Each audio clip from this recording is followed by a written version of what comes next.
The following is a presentation of the Belly Up Sports Media Network.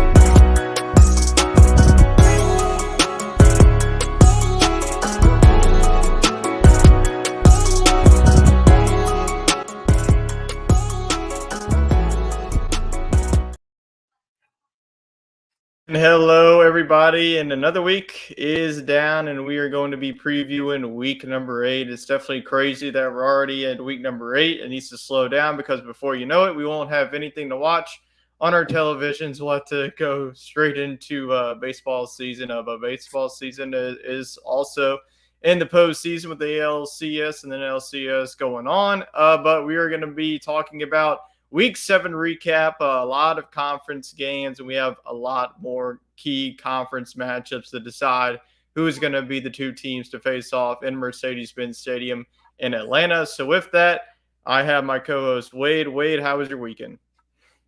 It was a great weekend. I got to take in the LSU game against Auburn, and LSU looked like a complete football team. I know we'll talk about that a good bit tonight. And it was fun. It was probably the best atmosphere I've seen at an LSU game since the championship run.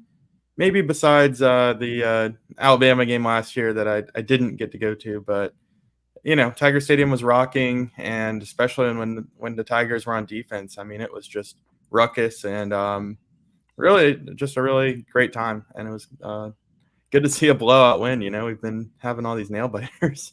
Yeah, definitely. I'm sure that LSU fans were definitely excited to see that as stress-free football. And we actually had a cold front come through the southeast. So it definitely felt like fall weather. Beautiful, beautiful weekend for SEC football. So let's get right into it. Let's waste no more time. Let's get into the SEC teams in the AP Top 25 poll.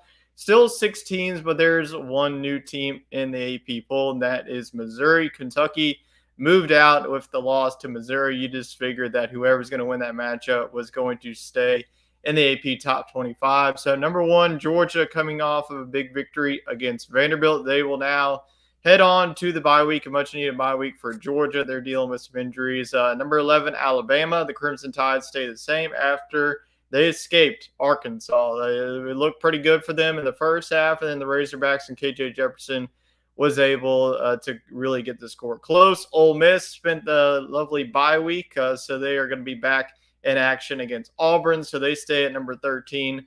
Number 17, Tennessee, they moved up a couple of spots after a huge win at home in Neyland Stadium against Texas A&M.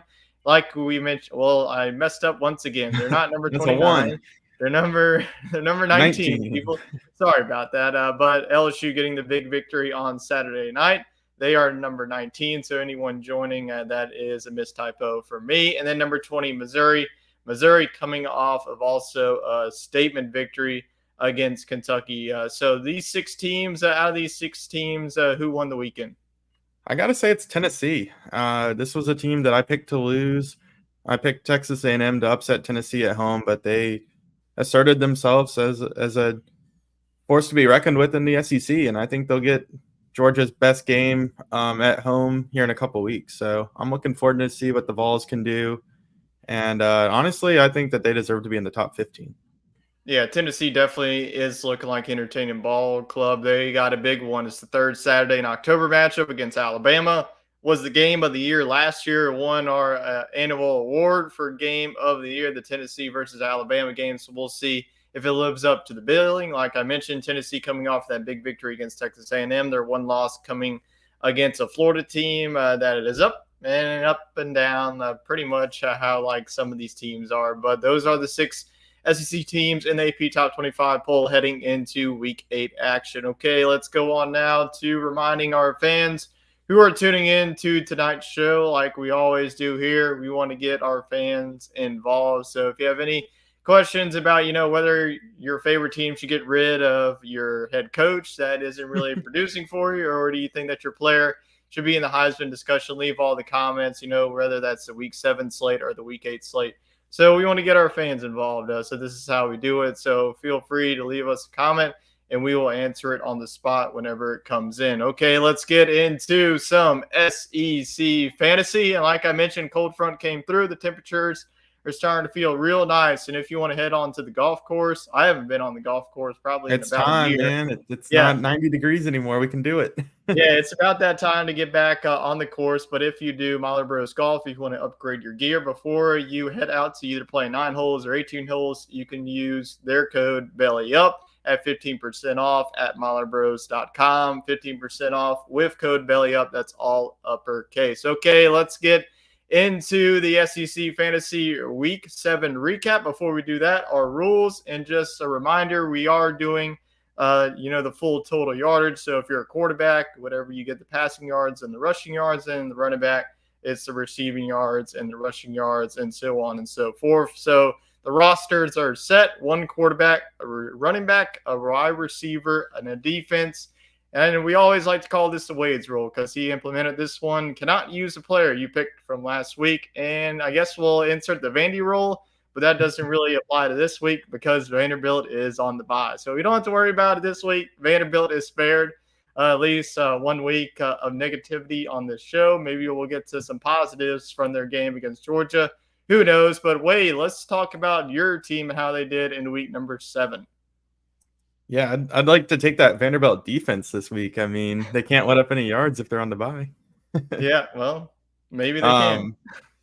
All right, so this was a good week for me here in SEC Fantasy. Week number 7, Jalen Milroe, Mr. Dual Threat himself. We went ahead and picked, we can pick some mobile quarterbacks now because we're accounting for rushing yards. Not so fast. Jalen Milroe actually got it done more so with his arm this week and ended up in the negatives with rushing yards because the Alabama offensive line really let Arkansas dominate them, and Milroe got sacked on several occasions, ended up with negative 19 rushing yards, but still a respectable 219 total yards in the Alabama victory. At running back, I took Ray Davis. He did exactly what I thought he would do. He was the focal point of this Kentucky offense. He ran for 139 yards, and it wasn't his fault that the Wildcats fell behind in this one. Great job there for Davis. And then this one just felt great because, this was kind of a sleeper pick. Ricky Pearsall had the game-winning touchdown against South Carolina. That was a little bittersweet because, of course, I wanted the Gamecocks to pull out victorious, but Ricky Pearsall had 10 grabs for 166 yards.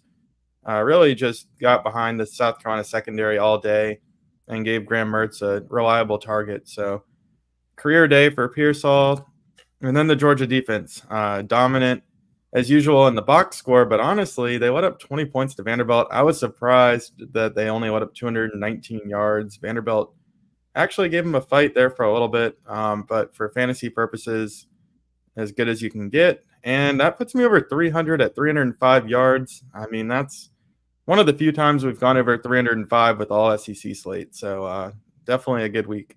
Yeah, that's a pretty good score, and I'll go into some of the stats. Jalen Milroe, he had over 220 yards passing, but once again, we saw a negative. He had negative 17 yards rushing. He did have 11 carries, but the front was able to get that. And then also impressive. Ray Davis, he had most of his yardage in the rushing department, but he also had a couple of yards to add on to that 139. Ricky Pearsall, I mean, he pretty much won the game for Florida. He was the MVP. And Georgia defense, only 13 yards rushing allowed against Vanderbilt. The other rest was through the air. So I know that they gave up 20 points, but very impressive to hold a Vanderbilt rushing attack. So 305 yards, it's definitely a good mark. We'll see if it stays here. So let's go on now to see how my team performed.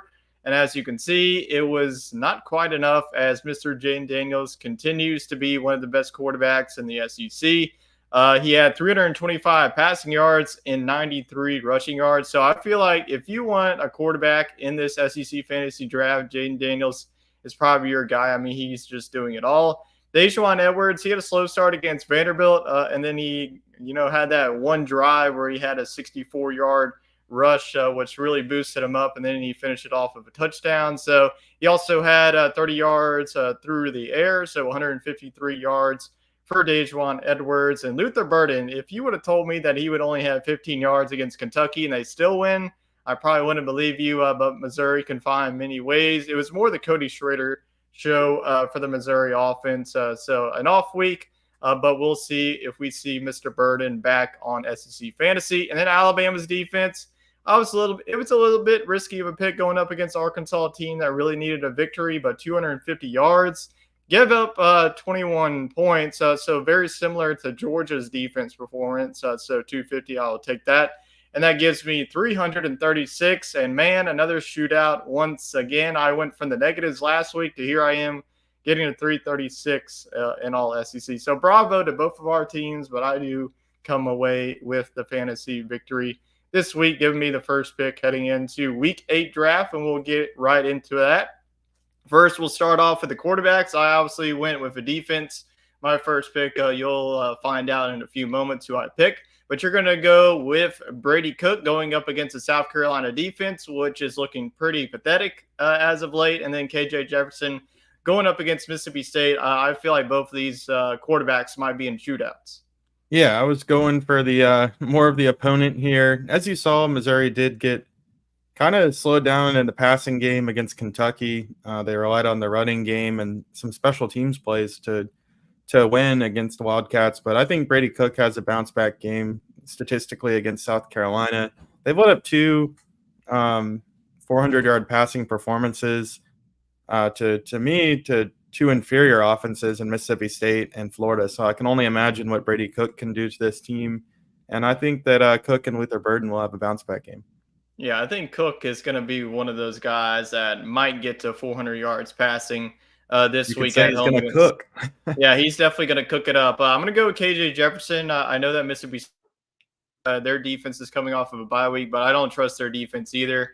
I think that KJ Jefferson, last week we both picked dual threat quarterbacks. I think that this week we more went into that these are probably going to be the top two passers of this weekend. But I like KJ Jefferson's matchup going up against a Mississippi State secondary that really has a lot of issues. So Cook and Jefferson are the two quarterbacks. Now let's find out who are the two running backs, and it is a star-studded lineup. A new face, Mr. Mario Anderson. We do have a Gamecock. This is one of the few Gamecocks that we have. Xavier Leggett, he's always on here, but now we have the Gamecock running back. Marshawn Lloyd, last year he was on here. He transferred to USC.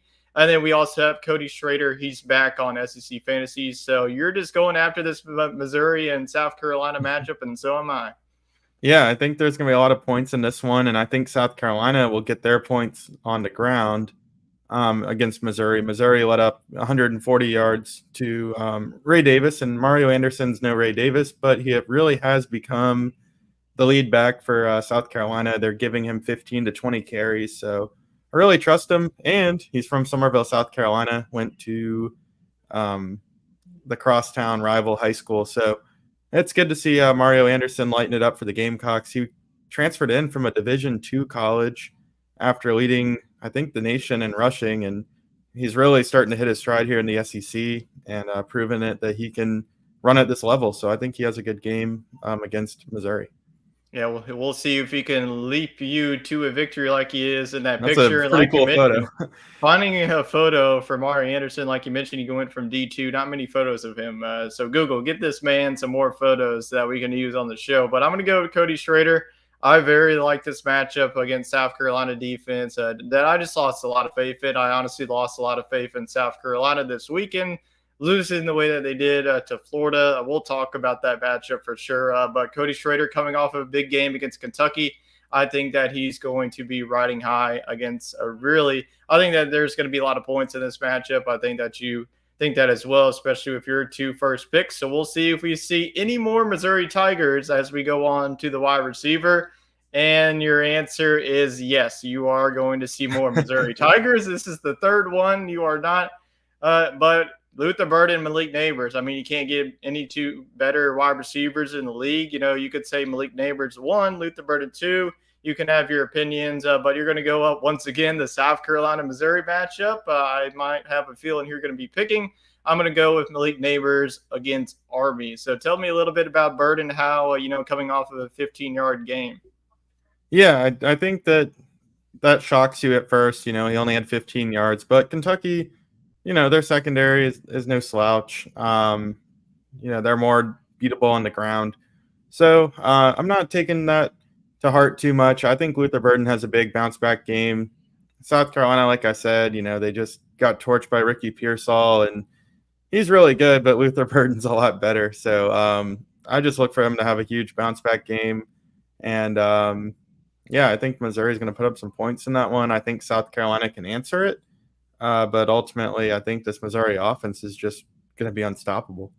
I'm going to go for trend here for Neighbors. 2 weeks ago was Brian Thomas having a big game. On Saturday, it was Kyron Lacey having a big game. So it's got to be Malik Neighbors' time to get over that 100-yard mark. I don't think that he's going to play for a full 4 quarters against Army. I know Army has a triple option and all that, but their defense just hasn't looked too good. But I'm really going to be trusting this LSU offense. So give me Malik Neighbors. It's a pretty easy pick. I mean, Luther Burden, he's a pretty easy pick. We're just going to go with the top 2 guys to get us some much needed fantasy points into week number 8. Okay, let's finish it off with the defenses. And we have 2 new defenses, the Arkansas and LSU defense. Oh boy, we'll see if this either works out for us or comes back to bite us. But you're going to trust the Arkansas defense going up against Mississippi State offense, where one week they can put up 40 points, the next week they just don't really have a pulse.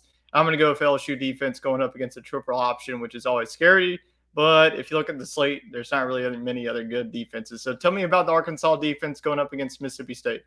Yeah, this one to me is more of a helmet sticker pick for Arkansas to congratulate them on a job well done against Alabama. And of course, playing Mississippi State is one of the more favorable matchups. But I was really impressed with what Arkansas did defensively and offensively. I mean, honestly, they outplayed Alabama for the majority of the game. I think they continue that momentum against the Bulldogs.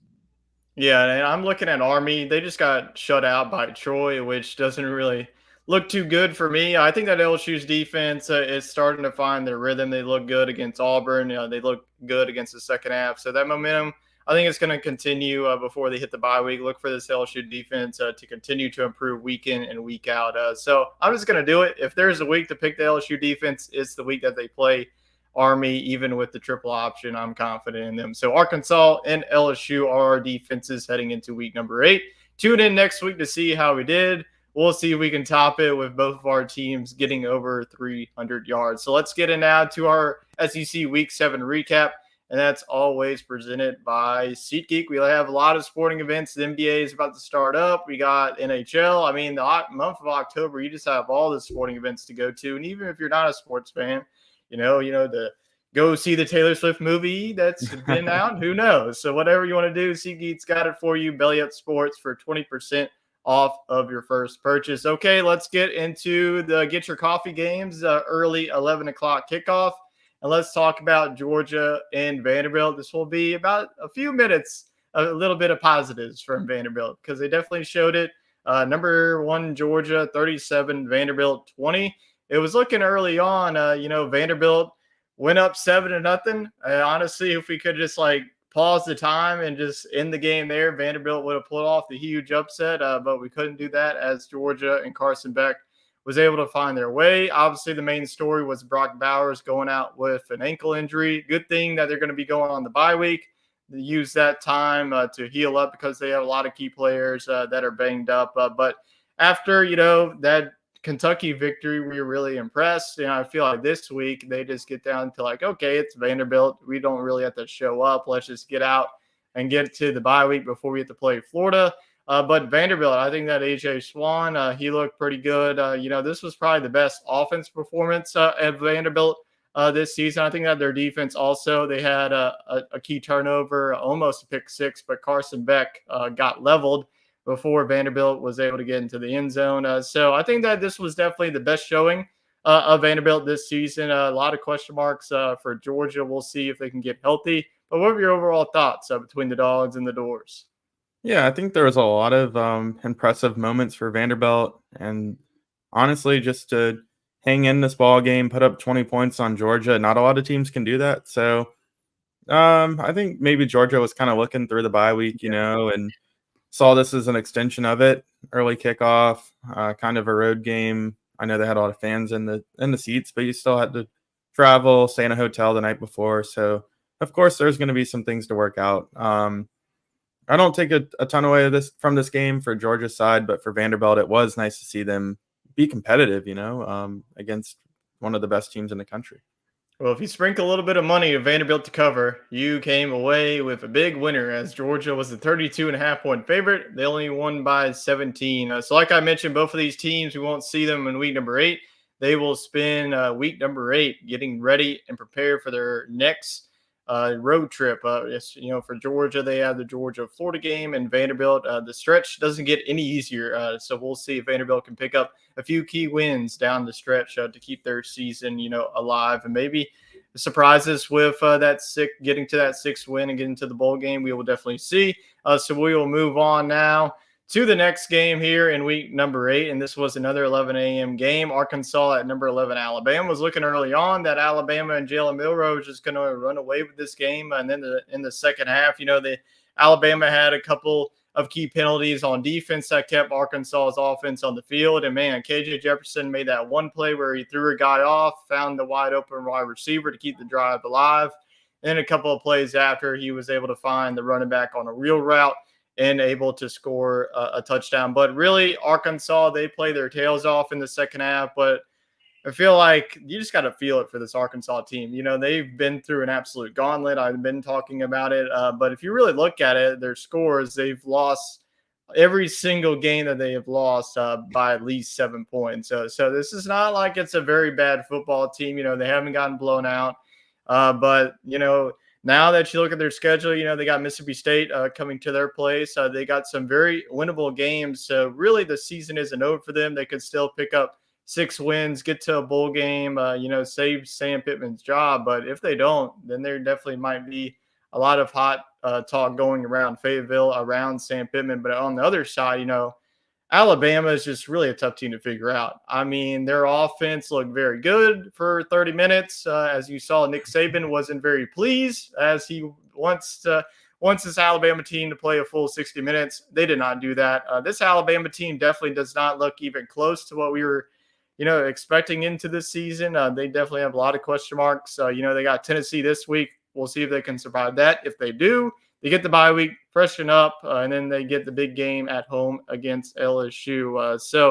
Are you sharing the same concerns as I do for this Alabama team? And what's your overall looks of how Arkansas can finish out this season? Well, Arkansas, you can breathe.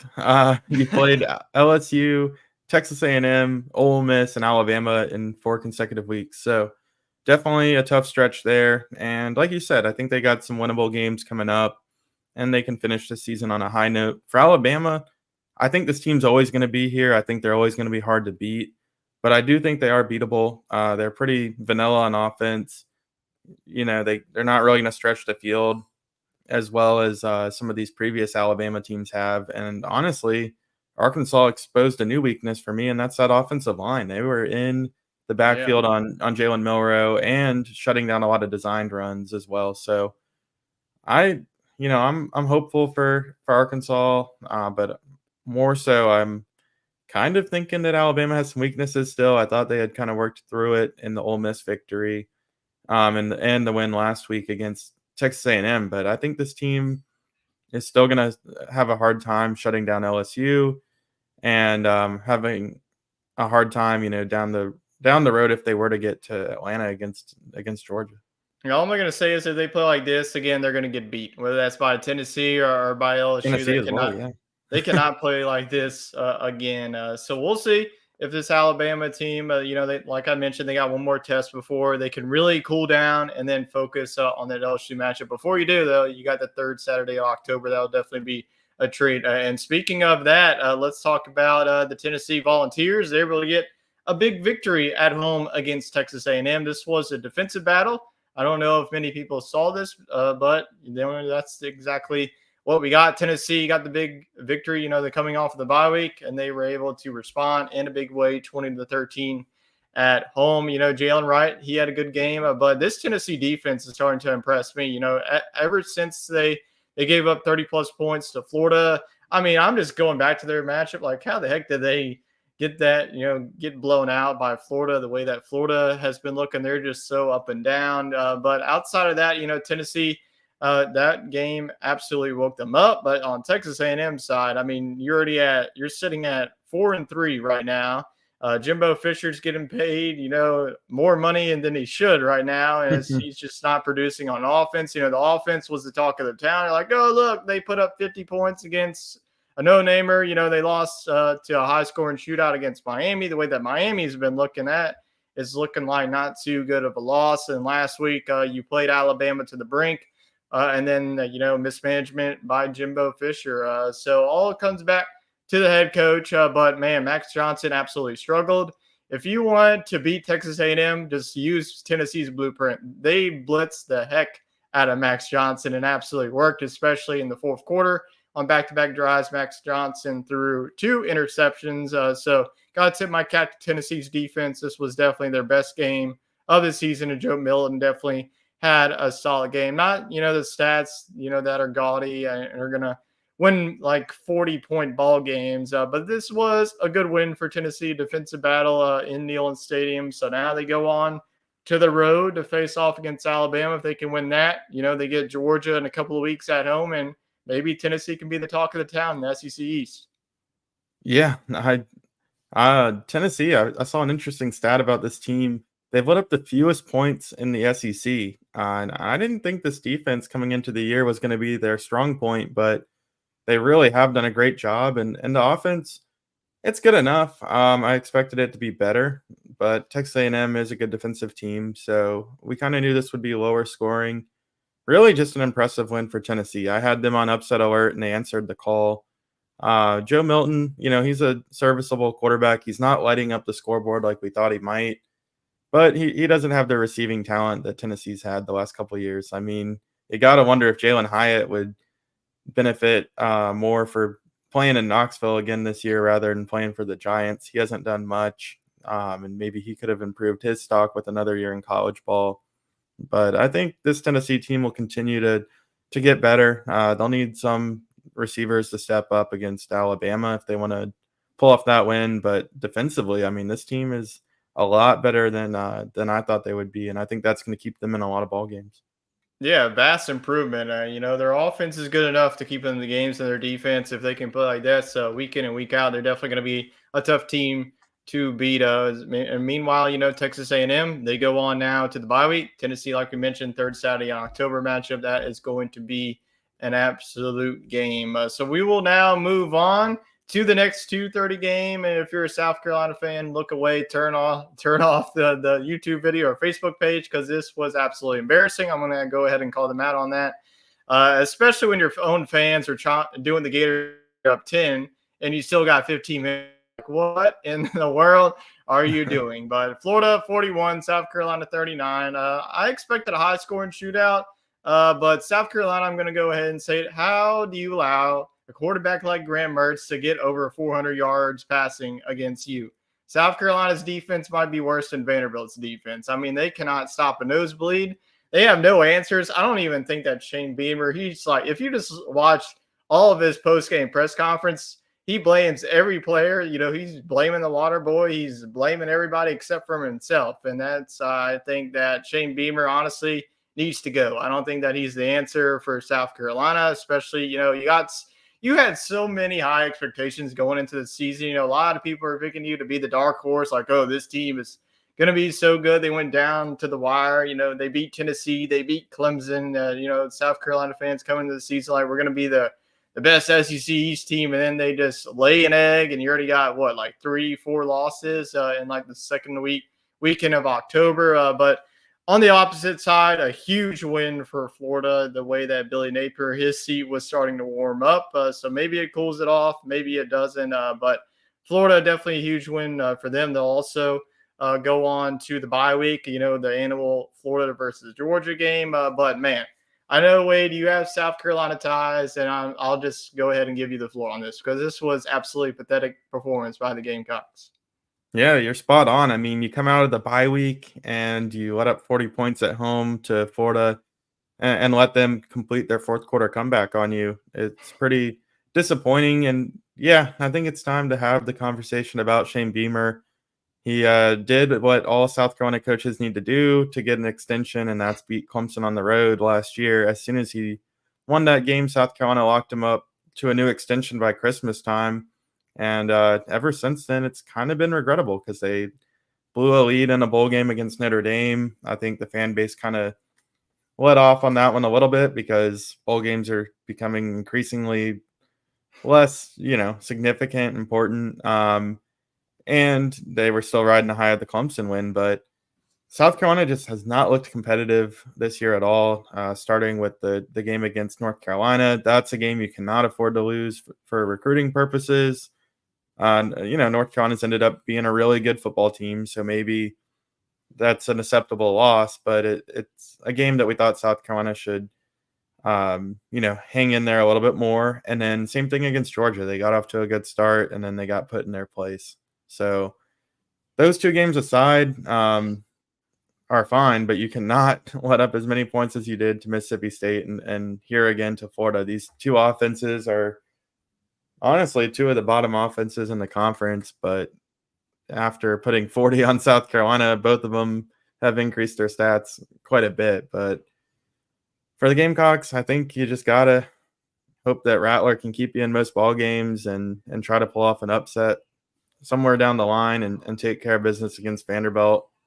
And I think they have one more out of conference game. So this team's going to get to a bowl game, but it's not going to be, a game in Florida or, some people thought maybe even New Year's Six. So I don't know. I just think they could get left behind as the SEC expands and more talent enters the conference. Potentially Clemson joining the conference or joining, the Big Ten or something. That's going to continue to hurt recruiting. So it'll be interesting to see what direction this team wants to take. I'm with you. I think it's time to start thinking about Beamer if there's a more obvious answer out there. Yeah, they got to figure it out quickly because especially with Oklahoma and Texas, I mean, those two programs that bumps you down 2 notches. are heading in the right direction. I don't see the South Carolina team making a bowl game. I really don't. I can't really, maybe they're probably going to beat Vanderbilt. They'll probably beat their non-conference, but they're not going to be, Tennessee. They're not going to beat Clemson. They just don't have the defense to stop anybody. I know that Clemson's offense hasn't been too sexy, but I don't know. After I picked South Carolina so many times, I'm done with them. You don't have to be. You just have to have a pulse. Yeah, so we'll see if Spencer Rattler in the squad, but it's not on Spencer Rattler. It's on Shane Beamer. He definitely has to take accountability and not blame literally everybody, the trainers and everybody. He just needs to start taking some accountability because this is downright unacceptable of what's happening in Columbia. So we'll see if they can get it fixed quickly or not. They're going to be enjoying their vacation while everyone in the SEC is enjoying either a Florida bowl game or in the playoff. So we'll see if South Carolina, but definitely a huge win for Florida moving forward. Like I mentioned, they'll be on the bye week. A ton of SEC teams will be on the bye week this season. So less games heading into week number 8. So we'll continue on week number 7. That's enough talk about South Carolina. Let's move on now to the Tiger Bowl. Auburn at number 22 LSU. The line was 11.5. I honestly was like, this is like Arkansas and LSU again, but no way, Jose. LSU was like, nope, we're going to just pound it right up to them, 48-18. The last time that this rivalry game was that big of a blowout was whenever TJ Finley was the starting quarterback for LSU. During and it went the other way. Season. It was a role reverse. It was 48-11, and Bo Nix was still the quarterback. Yeah. Well, I'm just going to go ahead and let you do it, since you were at the game. So give us a little, bit of taste from, the Tiger Terrace where you were sitting at between LSU and Auburn. Yeah, this was an impressive game for LSU defensively. They never let Auburn get any momentum. Auburn kept cycling between two quarterbacks. Robbie, is it Caldwell? Robbie Ashford and Peyton Robbie Thorne. Ashford, that's right. And then Peyton Thorne. I'm not a huge fan of that system. I felt like neither one could really get settled in, but that's what Hugh Freeze wanted to dial up. So he kind of knew that Ashford was going to run some sort of read option every time he saw number 9 come onto the field. And Really, there's just Auburn offense just continues to struggle, and that's concerning because Hugh Freeze was brought in for his offensive genius, but he's got to get the right guys in there. I don't think he has that quite yet. But defensively, I thought that Auburn could keep this a ball game. That combined with LSU's lack of defense, usually, I thought that we were kind of looking at a 10-point game here. But LSU's defense stepped up, and the offense continued to roll. This is the first LSU team to put up 500 total yards of offense in 5 straight games, maybe even 6 straight games now. That's pretty impressive because we all know what Burrow and the crew did a few years ago. So to outmatch that is pretty impressive. And Jaden Daniels, I mean, just when we thought he was improving as a pocket passer, which he absolutely has, he's kind of gotten his legs back too. This is the second straight game we've seen him run for over 90 yards.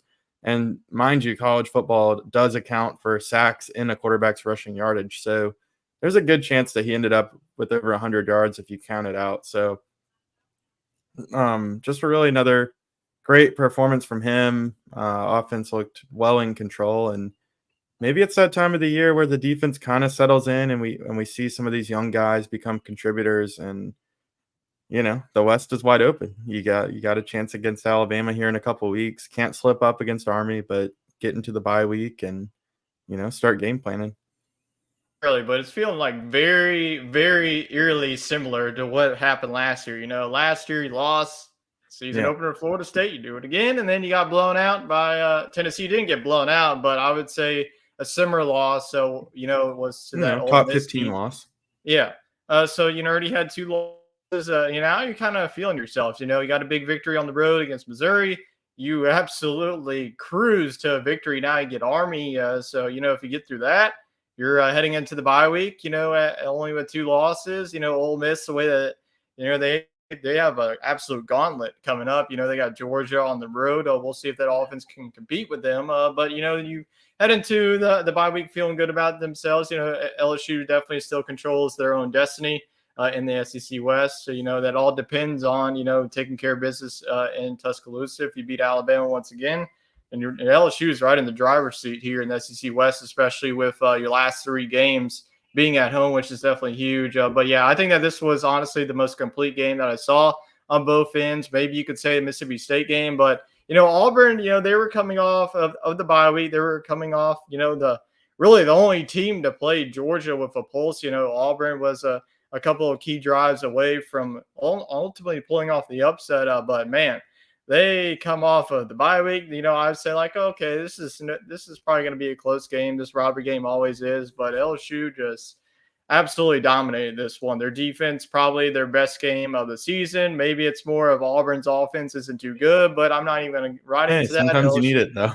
Yeah, this is when you need it. But now you get Army in the triple option, so we'll see if the defense can continue up. But Auburn, oh boy, the schedule doesn't get any easier because you got another high-flying offense coming into your place with Ole Miss, and they're coming off of the bye week. So good luck with that. We'll see if Auburn Auburn's going to need upset if they want to make a bowl game because with 3-3 right now, a couple of key losses already coming. So we'll see. But man, I know that Michael Penix right now is a Heisman favorite, but if I had to rank a number 2 player behind him, it would be Jaden Daniels. He is absolutely balling for this LSU team. So definitely a huge win, huge statement win for the Fighting Tigers of LSU. All right, let's get in now to our next here. And this was another statement. How about the Missouri Tigers? 38-24 win over Kentucky, number 24 Kentucky. This probably should have just been a ranked matchup anyways. Missouri, they lost to, a very good LSU team. The way that LSU just handled Auburn, I mean, that is not a bad loss at all for them. Kentucky was coming off of a blowout loss against Georgia. This game was a back and forth battle. But man, Missouri just poured it on. Their defense absolutely rose to the occasion. But man, these were 2 running backs going at it. Cody Schrader had over 100 yards, and Ray Davis had also 130 yards. But the story in this one, Devin Leary, he scored some early touchdowns with his legs. But after that, Missouri's defense really took over. So very impressive win. Brady Cook, he was cooking it up in the second half. So I'm really liking the trajectory of this Missouri team. They had the 1 loss. They still have Georgia coming up. It's in Athens. But I think that Missouri is saying not so fast. We're still here in the SEC East, and this was a definitely a huge moment. I feel like the winner of this one was still going to stay in SEC East contention, and it's Missouri. Yeah, Missouri. I mean, look, this team's 6-1. They've now clinched a bowl game, and right now they're just going to play for positioning. This team wants to get down to Tampa or Miami or something this new year. Maybe So Orlando. yeah, maybe Orlando, get to go to Disney. So I think this game was, like you said, probably the battle for second place in the SEC East. Both of these teams have notched wins over Florida, have they? Or has Missouri not played Florida yet? I don't think so. But I think they'll beat Florida. So Yeah. they'll be setting them up for a showdown against Georgia here in just a little bit. So, I mean, that's going to be a sneaky good game. We saw Missouri give them a fit last year with their bunch, and I think they're a lot better this year. So, yeah, I think that Missouri will probably be ranked from here on out. Kentucky, I mean, I hate to say it, they did it last year. They started 4-0, 5-0. You're playing Akron and Ball State and whoever from the MAC and from the FCS level. And then when you get into SEC play, you just can't hold the weight. We saw the drubbing against Georgia. That's acceptable. That's all right. But here at home against Missouri, they were up big early. And honestly, they just fell out flat in the second half. Missouri was able to find a way to win with the running game. And I just don't know about this Kentucky team. I mean, I heard Mark Stoops kind of complaining during the week about not having enough money for NIL. I mean, the guy makes $9 million a year. And honestly, the expectation amongst their fan base is to keep it entertaining until basketball season kicks in, and then you can go 8-4, and who cares? So I just don't see this team ever getting over that 8-4 hump. But for Missouri, they got a really good chance to do it. They could get to 9 wins, maybe even 10. Yeah, and that's the first time they've done that since they went to the SEC championship game a few times, I think back in 2014. Yeah, very impressive showing for Missouri. They'll face off against South Carolina and Kentucky. Like we mentioned, they got their gauntlet done with. They still have to face off against Tennessee and then Louisville. I mean, Louisville was the talk of the town. What do? They go lose to Pittsburgh on the road. So who knows how that Louisville team will be at that moment. But I still think that Kentucky can be a 9-win team. Definitely think, they. Who knows if whatever Tennessee is going to be at the time that they play that game. So yeah, it's definitely a lot still to play for, especially in the bowl wise. Maybe we'll see Missouri and Orlando, but they're definitely looking to better their bowl position. So I think that Missouri, I think that their ceiling right now is to get to that 10-win mark, and if they do, I mean, Eli Drinkwitz might be in for a raise after this season. So we'll see how Missouri finishes off this season. So we will now continue or either move on now to our week 7 pick'em results. And yes, we do. And look at that. Chet, the upset specialist, gets the 5-1 mark. I finished at 4-2 and 3-3. And we all got that one loss from South Carolina. Thanks for nothing, Gamecocks. But Chet was able to get a couple of key victories over us. He picked Tennessee. Can't remember the other one. I believe he picked Missouri too. So yes, he did. We took Kentucky. So his one loss was the Gamecocks. So we will see. And what does he do? Spoiler alert, he picks them this week. How does he have confidence in the team that wrecked his perfect record? Well, he's probably already going to have one loss heading into week number 8. So let's get in now to the SEC Week 8 slate. And like I mentioned, not too many games, 5 games here on the slate, but our Week 8 slate nonetheless is presented by our friends over Fanatics. It's getting closer to the holiday season. If one of your relatives, siblings, or significant others wants some sports gear, if you're a Taylor Swift fan and want a Travis Kelce jersey, Fanatics is the place to go, baby. So there's your link down below to support your favorite teams. And like I mentioned, they got all sorts of codes and deals going on every day, Sunday on. So, all right, let's get into now our Week 8 slate. Starting off with an SEC West slate. And this is the bowl of we desperately need a victory to feel good about ourselves. So Mississippi State at Arkansas. Who are you going to roll with? Are you going to roll with the Dogs or roll with the Hogs? I'm going to go with the Hogs. I think this team finally gets rewarded after facing the gauntlet of the top 4 SEC West teams in a row. And I think they settle in nicely here for a win at home. Yeah, I'm gonna go with Arkansas too. They definitely really been showing the pulse. Mississippi State, yeah, I just don't really know about them anymore. They are just one of the most inconsistent teams in the SEC West. I think that this could definitely be a high score matchup, but I was definitely impressed with Arkansas's defense. I think that their defensive line is improving week in and week out. So I think coming back home after the gauntlet, they're like, oh, thank God we get Mississippi State at home. But Yeah, couldn't be a better team. yeah, so I think that they've already faced, they're not going to face a better team than they already did. So I think that Arkansas coming back to Fayetteville, I think that crowd is going to be energized, looking for a win. I think they get it against Mississippi State, even coming off of a bye week. I think that Arkansas beats them at home. And Chet is going to go with Woo Pigs. So all Arkansas across the board against Mississippi State. Let's dive in now into our SEC talk game of the week. The third Saturday in October is coming up, and this matchup is always a treat. This rivalry has been dominated by Alabama. Tennessee last year, they snapped the 15-year in game losing streak against the Crimson Tide. We'll see if Tennessee can go back-to-back. But number 17, Tennessee, at number 11, Alabama, definitely a huge game.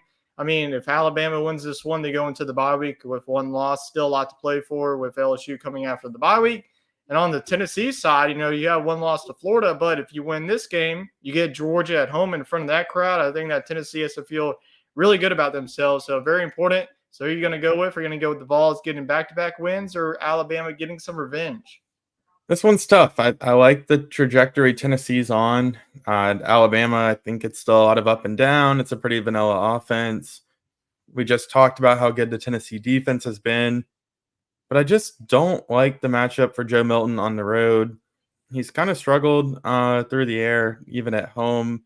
And he doesn't contribute much with his legs like Hendon Hooker did. So I'm going to go with Alabama. I think this one's going to be pretty low scoring. I know last year we had quite the shootout and thriller, but I think this one, I think the winner has under 30 points in this one, and I'm going to go with Alabama.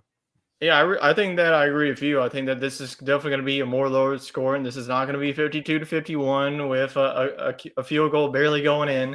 But yeah, this is tough for me. This was a coin flip. Like you mentioned, Tennessee has been playing really well since that Florida loss and Alabama. They look good one week and then they kind of shaky. So I do think, Joe Milton, he has struggled on the road. So this is going to be like a 24-21 type of game. But I think the revenge factor, Alabama's been circling this one since they lost last year. So give me the Tide at home. This is a 2:30 game. So I think that Alabama is a little bit more vulnerable. If this was at a night game, then this probably wouldn't be a factor.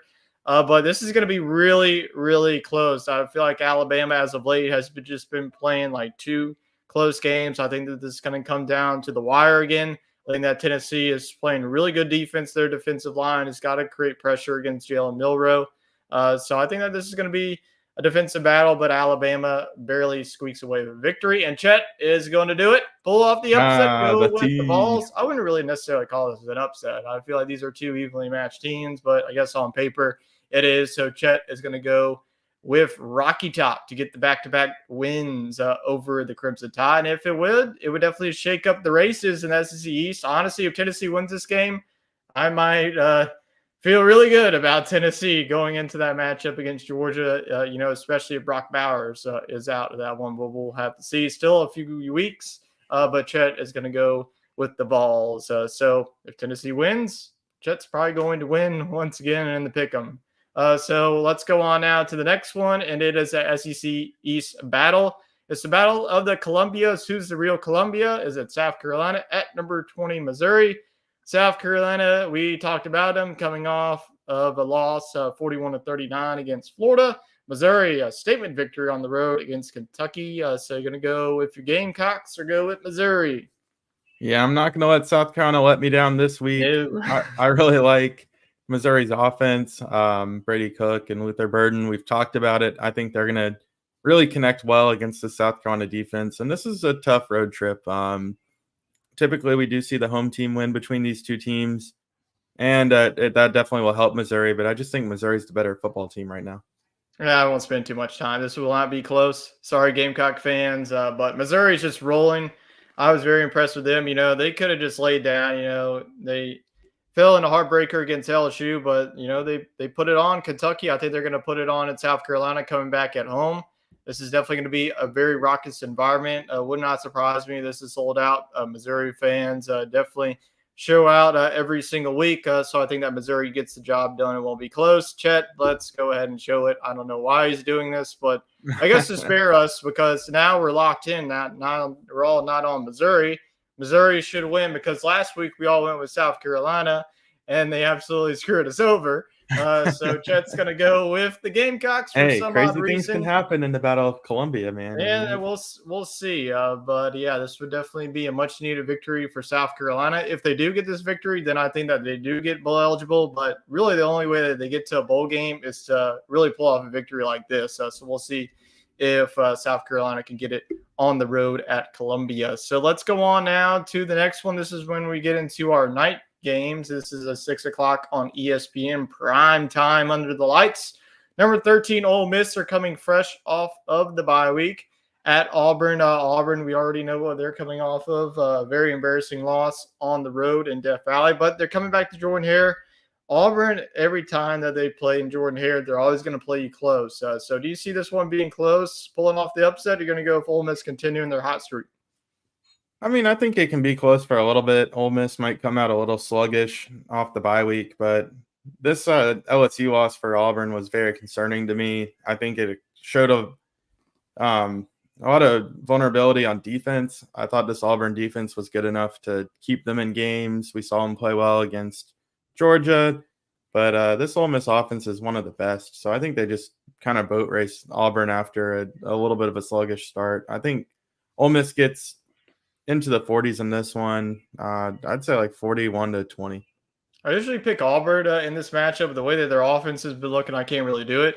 I do think that they will play Ole Miss closer than the 30-point loss. That this is probably be an Ole Miss 10 to 14-point victory. But like you mentioned, I feel like Ole Miss is very similar to what LSU has built. Their defense has been really improving since that LSU game. But if you really looked at it, no one has been able to stop this LSU offense except probably for Florida State. Florida State was able to do it in the season opener. But I think that Ole Miss coming off of the bye week, they got their fresh legs. Auburn coming off a very physical game.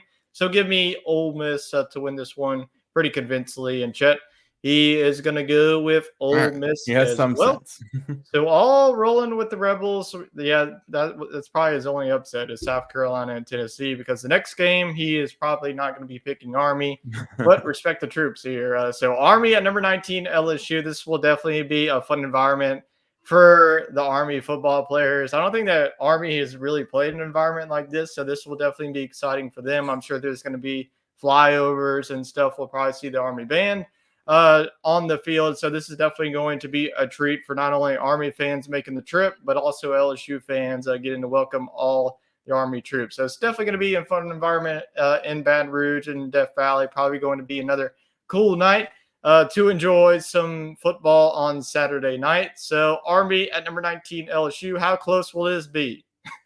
Yeah, I think LSU won't pull all the tricks out of the bag. I don't expect to see Daniels running much. I think they'll just kind of use this as a tune-up, and they'll run some pretty vanilla routes. But I think LSU at the end of the day will outmatch Army's physicality and win this one pretty convincingly, getting into the 40s. I think what I want to see is if this defense can back up another good effort coming off their season best effort against Auburn. Can they do it 2 weeks in a row? Can they get a good feeling going into the bye week? Because you're going to need a lot of confidence when you're going up against Alabama.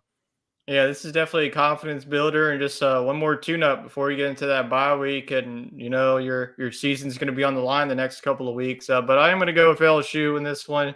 But to provide a score, I'll probably say like 49-10. I do think that Army probably gets one touchdown in garbage time. That triple option is always tough to look for, but Army just has not looked very good these past couple of weeks. Like I mentioned, coming off of a shutout loss at home against Troy.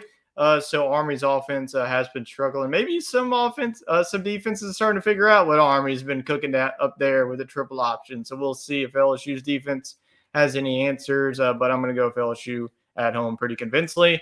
Judd also going to go with LSU. So pretty easy picks. It's all three quick picks. LSU has one more non-conference game in November, but it comes at a very weird time. It comes like right after the Alabama game and the Florida game. You feel it face off against Georgia State. So very weird.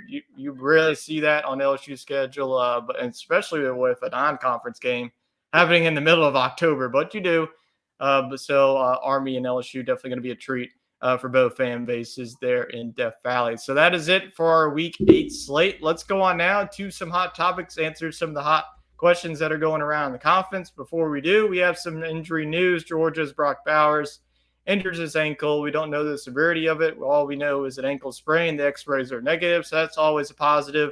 If the bye week couldn't come at a very convenient time, it definitely does. They get really 2 weeks to get him ready for the Florida game. So he's able to use the bye week. We'll see if he's ready to go, because if Brock Bowers is out for, a couple of weeks, oh boy, this might be some rough sledding for this Georgia offense. Because, if you watch the Auburn game, Brock Bowers really carried that offense to the victory. If it wasn't for him, Auburn probably would have won that game. So definitely would be a huge blow. Brock Bowers is out for a couple of weeks. So we will definitely keep up to date with that and let you know. So let's get into some questions. The first two are going to be on the coaches. We already hinted at this first one.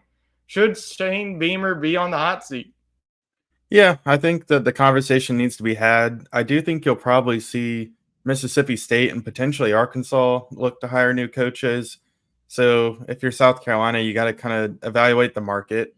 If you think that you could outgun those two teams for an up-and-coming coach, maybe you have to jump on it. But ultimately, I think they'll stay put. He is coming off a really good year last year. And this year, I think maybe the expectations were just a little too high, but certainly expect to beat Florida at home in a shootout like that. So definitely disappointing for the Gamecocks. Very disappointing. To answer that question, I think that they should. Will they? Probably not. So we will move on now to the next one. I think that I'm going to go ahead and say it. Yes, it is. Is it time for Texas A&M to cut ties with old Jimbo? Yeah, and I think that this one's more pressing because all of a sudden he's had time. Yeah, he's had time, and Texas, your old rivals, joining the conference. Oklahoma's joining the conference, and you could argue that both of those teams are in a better spot than Texas A&M is. And it's kind of like, well, what did A&M come to the SEC for? A paycheck? Because they haven't gotten better as a program. You had the flash in the pan with Johnny Manziel. 2020 is about their one good year that they've had.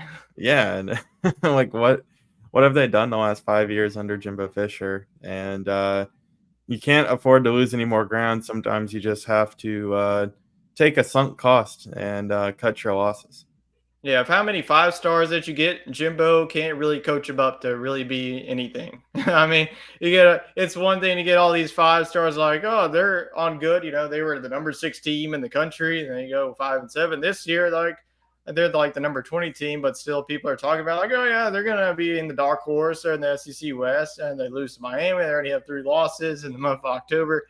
I think it's just time. I think that Texas A&M fans, if you're watching the show, you probably agree. And I think that you could probably get any coach that you want to with all the money that Texas A&M has. If you're paying Jimbo like $100 million a year to coach him, this offense is just in the Stone Age, and Jimbo is like stubborn as a mule, as Les Miles was. So I think that if you're A&M, you got to cut the cord while you can before it's too late, especially with Texas and Oklahoma coming into the conference. A&M fans won't stand for third place, especially with those two teams. Not because behind those two. Texas, the way that they've been looking, they're coming to the SEC. Ain't nobody going to go to A&M. All the recruits in that state are going to be like, oh, Texas is actually doing something. So let me go to Texas. So, yeah. I think Jimbo has had his time. He hasn't really done anything outside of that 2020 COVID season. He had a chance to make it to the playoff. They fell out short, but outside of that, hasn't really been too much. So let's move on now to the last question here on the hot topics. Who should be Auburn's quarterback moving forward? Should it be Peyton Thorne or should it be Robbie Ashford? Well, if they see a future with either one, they need to just commit to a guy. But at the moment, I don't think either one's the future at quarterback. You did bring in Peyton Thorne for a reason, because you didn't truly believe in Ashford. I would probably stick with Thorne. I think he's got better overall capabilities. I know Ashford comes in and gives him an element as a runner, but Peyton Thorne's actually Auburn's leading rusher. So he's dual threat too, and I think that shows more about Auburn's lack of a running back. I had to check to see if Hunter was still on the team. Yeah, and receiving talent, they just don't have it. So it's going to be hard for whoever's back there. It's no coincidence we haven't seen an Auburn skill position player in SEC fantasy because there's just not a lot to choose from. So I guess I would stick with Thorne for now, but I really wouldn't have much confidence in either guy going forward. I think they missed the boat when they didn't offer Keon Coleman, or maybe they did, but they could have gotten Thorne. Or even Spencer Sanders. I mean, that man just sitting on the bench at Ole Miss. Yeah, I'd love to know the story behind that. But getting a guy like Coleman, that played with Thorne at Michigan State, that could have been an instant contributor. But I'm sure Coleman's much happier at Florida State. Very happy with Florida State. Yeah, I think that Hugh Freeze just really missed out on the transfer portal. Getting Peyton Thorne. Peyton Thorne had that one good season at Michigan State, but I feel like most of that was with Kenneth Walker and just the talent that they had on that team. But I'd probably just go with Ashford, just go with the young buck. Peyton Thorne couldn't really do much through the air. He's, like you mentioned, he's the leading rusher, the leading receiver.